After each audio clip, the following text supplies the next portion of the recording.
ഞങ്ങളുടെ കളി കുറച്ച് ഓവറായതുകൊണ്ടാണോ എന്നറിയില്ല, ബസ്സിൽ നിന്ന് ഞങ്ങളെ 4 പേരെയും ഇറക്കി വിട്ടു. എന്നിട്ട് ക്ലീനർ വക ഒരു ഡയലോഗ്: ഇനി നിങ്ങൾ ഈ ബസ്സിൽ കയറണ്ട, നിങ്ങൾക്കുള്ള മിനി ട്രാവലർ വേറെയുണ്ട്, അതിൽ പോയിക്കോന്ന്. ഒന്ന് പേടിച്ചില്ലേ? ഞങ്ങളും പേടിച്ചു.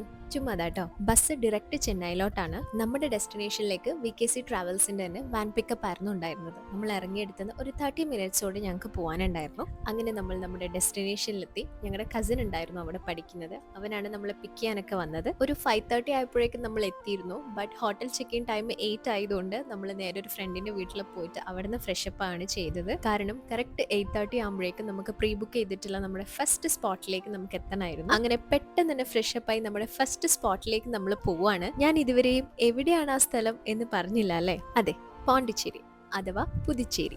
മലേഷ്യ, മണാലി, ഡൽഹി, ആഗ്ര, തായ്ലാന്റ്, നമ്മൾ ചർച്ച ചെയ്യാത്ത സ്ഥലങ്ങളില്ല. കൂട്ടത്തിൽ ഒരാൾ വന്നിട്ട് നമുക്ക് പോണ്ടിച്ചേരി പിടിച്ചാലോ? ലീവ്, ബഡ്ജറ്റ്, ടൂറിസ്റ്റ് പ്ലേസസ് എല്ലാം കൂടി കണക്ക് വെച്ച് നോക്കിയപ്പോ പോണ്ടിച്ചേരി അങ്ങ് ഫിക്സ് ആയി. പിന്നീട് അങ്ങോട്ടെല്ലാം ഷഡപടയായിരുന്നു. കസിനെ വിളിക്കുന്നു, ഹോട്ടൽ ബുക്ക് ചെയ്യുന്നു, അപ്പ് ആൻഡ് ഡൗൺ ബുക്ക് ചെയ്യുന്നു, എവറിത്തിങ് ടക്ക് ടക്ക് ടക്ക്. പിന്നെ ഡിസ്കഷൻസ് എല്ലാം ഫോൺ ത്രൂ ആണല്ലോ, അതുകൊണ്ട് തന്നെ പകുതി ജോലി ഫോൺ അങ്ങ് ഏറ്റെടുത്തു. പോണ്ടിച്ചേരി ഫിക്സ് ആയി എന്ന് കണ്ടത് മുതൽ പിന്നീട് അങ്ങോട്ട് വരുന്ന ഇൻസ്റ്റഗ്രാം റീൽസും യൂട്യൂബ് ഷോർട്സും എല്ലാം ഓൾ അബൌട്ട് പോണ്ടിച്ചേരി. അതുകൊണ്ട് തന്നെ എന്ത് ചെയ്യണം, എന്ത് ചെയ്യരുത് എന്നുള്ളതിനെ പറ്റി കൃത്യമായിട്ടുള്ള ധാരണ റീൽസ് തന്നെ നമുക്ക് തന്നിട്ടുണ്ട്. ഇനി നമുക്ക് നമ്മുടെ സ്പോട്ടിലോട്ട് വരാം. നമ്മൾ ആദ്യം പോയത് ഓറോവിൽ എന്ന് പറഞ്ഞൊരു സ്ഥലത്താണ്. അത് സ്ഥലം എന്ന് പറയാൻ പറ്റുമെന്ന് എനിക്കറിയില്ല. It's like another universe. ജീവിതത്തിൽ ഒരു തവണയെങ്കിലും എല്ലാവരും ഇത് എക്സ്പീരിയൻസ് ചെയ്യണം കേട്ടോ. ഇവിടേക്ക് വരണമെങ്കിൽ ഒരു 1 വീക്ക് ബിഫോർ എങ്കിലും നമ്മൾ പ്രീ ബുക്ക് ചെയ്തിട്ടുണ്ടായിരിക്കണം. ബുക്കിംഗ് ഫ്രീ ആണ്, ബട്ട് ഇറ്റ്സ് എ മസ്റ്റ്. ഓറോവിലിന്റെ സെൻട്രൽ പോയിന്റിൽ സ്ഥിതി ചെയ്യുന്ന ആധ്യാത്മിക കേന്ദ്രമാണ് കേട്ടോ മാത്രി മന്ദിർ. മാതാവിന്റെ ക്ഷേത്രം എന്നാണ് ആ ഒരു പേര് കൊണ്ട് അർത്ഥം വെക്കുന്നത്. ഓറോവിലിന്റെ അകത്ത് കയറി കഴിഞ്ഞാൽ നമ്മുടെ കയ്യിലൊരു പാസ് തരും കേട്ടോ. പിന്നീട് അങ്ങോട്ട് ആ ഒരു പാസ് മാത്രമേ നമ്മുടെ കയ്യിൽ ഉണ്ടാവാൻ വേണ്ടി പാടുള്ളൂ. 1 കിലോമീറ്റർ ഡ്രൈവ് ഉണ്ട് അവിടത്തേക്ക്. അവരുടെ തന്നെ ബസ് സർവീസ് ഉണ്ട് കേട്ടോ.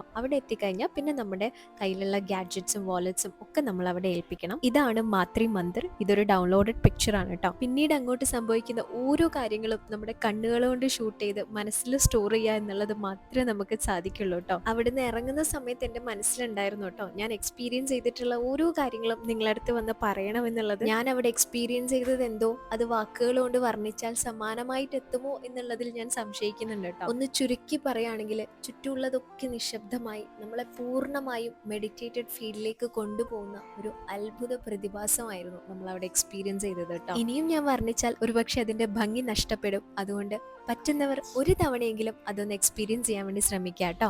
അവിടുന്ന് നമ്മൾ നേരെ പോയത് ഒരു ഫോറസ്റ്റിലേക്കാണ്. അവിടെ കണ്ടതൊക്കെ കണ്ണുകൊണ്ടോ മനസ്സുകൊണ്ടോ ബുദ്ധി കൊണ്ടോ ഒരിക്കലും ഡൈജസ്റ്റ് ചെയ്യാൻ പറ്റാത്ത കാര്യങ്ങളായിരുന്നു. Yes, visitors are welcome. അതിന്റെ വിശേഷങ്ങളുമായി അടുത്തത് കാണാം. ബൈ.